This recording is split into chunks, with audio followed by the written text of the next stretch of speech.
안녕하십니까. 오늘은 외지인들은 왜 동대구역 인근을 주시할까, 선호할까, 이런 주제로 한번 이야기해 보도록 하겠습니다.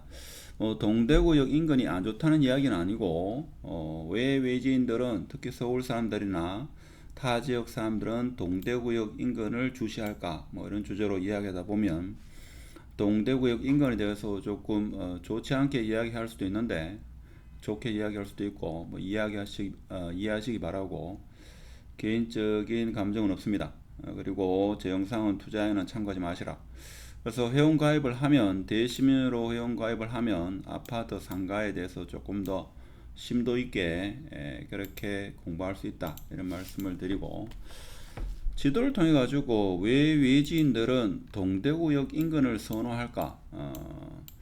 아무래도 신세계 백화점이 들어오고 나서 동대구역 인근을 주시하는 경향이 많죠. 자, 그리고 엑스코선이 이렇게 들어올 거다. 그래서 이 인근이 많이 좋아질 거다.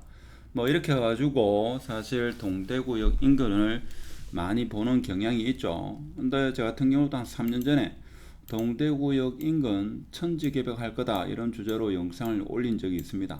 실제 천지 개벽을 합니다. 그런데 외지인들은 왜 유독 동대구역 인근을 많이 이야기할까요? 이것은 아무래도 있죠. 제가 볼 때는 우리나라 전체 토지 시장에 대해서 조금 이해를 해야 되는데, 자, 아산역에 대해서 좀 아셔야 됩니다. 그래서 천안 아산역, KTX를 타고 서울로 이렇게 이동하다 보면 천안 아산역을 지나가게 됩니다. 그래서 천안 아산역이라든지 아니면 평택에 있는 지제역, 혹은 평택에 내년에 지금 개통 예정인 안중역을 보면 역세권주의가 땅값이라든지 여러 가지 개발 호재로 인해 가지고 땅값이, 아파트 가격이 상당히 오른다, 이렇게 생각하고 대구의 동대구를 많이 보시는데, 천안 아산역 같은 경우는죠, 계획적이었죠. 계획적으로 이렇게 천안 아산역이 있다 보니까 이 주위에죠, 이 역을 중심으로 해가지고 상당히 주상복합이라든지 백화점, 기타 등등 문화시설, 편의시설이 상당히 밀집되어 있습니다. 그렇다 보니까 많이 선호하는 경향이 있는데, 동대구역 같은 경우 제가 볼 때는 천안 아산역 혹은 지제역과 비교하면 조금 그렇지 않다, 저는 그렇게 봅니다. 지제역도 한번 볼까요? 제가 한때 토지 투자를 위해서 평택에 많이 갔는데, 여기 보면 지제역, 제가 공부하던 시절 한 10년 전만 하더라도 있죠, 이 일대의 땅값이 그렇게 비싸지 않았습니다. 근데 지금 여기는 평당 한 2천만 원 정도, 2천만 원짜리도 없죠. 한 4천에 4천만 원 전후 이렇게 형성되는 걸로 알고 있고, 그리고 지제역 후면 쪽에 있죠. 여기가 다 개발되는 걸로, 지금 개발되는 걸로 확정이 났죠. 자, 이렇다 보니까 KTX역, SRT역 인근에 상당한 발전이 있다, 이렇게 생각하시고 동대구역에 접근하는 분도 계신다. 또 그리고 평택의 어떤 개발 하나의 축으로 보면 여기 안중역이 있죠. 이게 내년에 개통하는데, 지금 보면 대충 한 정도 되죠. 이렇게 개발이 지금 진행되고 있죠. 이게 100만 평이 넘죠.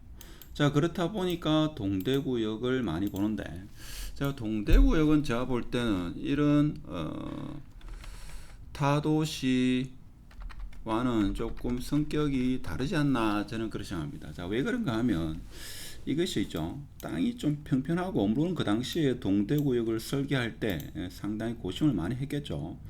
고심을 많이 했는데도 불구하고 제가 볼 때는 이게 이 인근이 반듯하지 않다 이거죠. 반듯하지 않기 때문에 제가 볼 때는 좀 한계가 있지 않나, 그런 생각을 듭니다.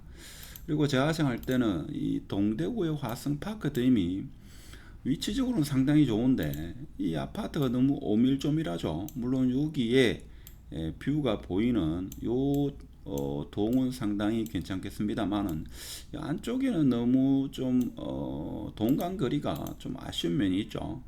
아쉬운 면이 있고, 저도 이 아파트 이안센트럴이라든지 이 일대에 많이 가봤습니다.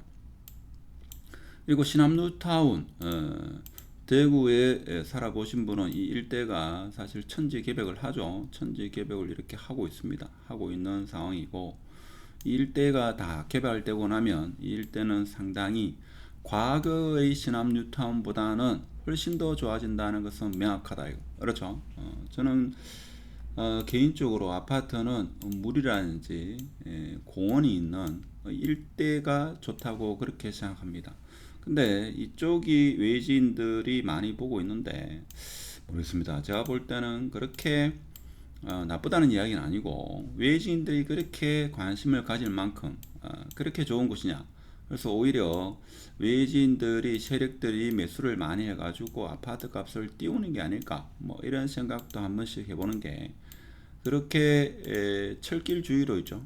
철길주의로 그렇게 살기가 좋다는 그런 생각은 안 들죠. 발전은 많이 하는데 자, 그런 생각도 해봅니다.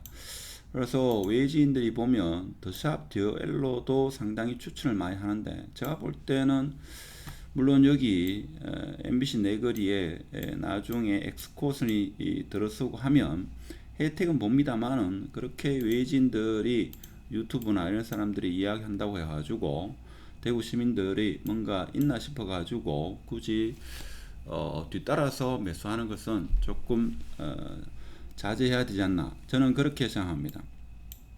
그래서 일대가 물론 거주 만족도가 지금보다는 훨씬 좋아지리라 그런 생각이 들지만 일대가 그렇게 평지가 아니죠. 평지가 아니기 때문에 그렇게 썩 좋다 그렇게 보기에는 조금 어렵지 않겠는가. 그런 의구심이 듭니다. 일대가 나쁘다는 이야기가 아니고 외지인들이 그만큼 추천할 만큼 그렇게 좋은 곳은 아니다. 저는 그렇게 보고 있습니다. 그래서 특히 한때 보면 일대에 뭐 고소득자가 많고 방송국도 있고 해서 일대가 좋아진다 이런 이야기 했습니다만은 사실 고소득자 있긴 있죠. 근데 MBC 방송국에 근무하는 사람이 그렇게 많지는 않죠. 많지는 않기 때문에 꼭 그렇진 않다. 물론 부동산 격언에는 길을 따라 가지고 돈이 흐른다. 그래서 민주화는 부동산 가격을 상승시킨다. 그 말은 맞죠. 맞긴 합니다만은 외지인들이 추천하는 만큼 그렇게 좋은 곳은 아니다. 저는 개인적으로 그렇게 봅니다. 물론 여기 분양받았거나 살고 계시는 분은 과거의 일대보다는 확실히 좋아지는 것은 분명한데 외지인들이 추천하는 그런 것은 오히려 가격을 띄우는 그런 의도가 더 크지 않겠는가 그런 생각에서 외지인들의 말을 너무 맹신해서는 안 된다 하는 게 오늘 제가 말씀드리고자 하는 핵심이었다. 그래서 특히 유튜브들이 저 같은 경우 유튜브입니다만은 특정 지역을 띄우거나 이렇게 하는 것은 바람직하지 않고 그에 휩쓸려 가지고 매수한다는 것은 더더욱 위험하다. 저는 그런 말씀을 드리고 싶습니다. 물론 과거보다는 상당히 발전하고 주거 만족도도 상당히 좋아질 거다 하는 것은 명확합니다. 하여튼 오늘 외지인들은 지제역이라든지 아산역, 평택의 안중역 뭐 이런 것을 보고 동대구역 인근을 많이 좀 띄우지 않나 그런 생각을 하면서 투자에는 참고하지 마시고 오늘 영상은 마치도록 하겠습니다. 감사합니다.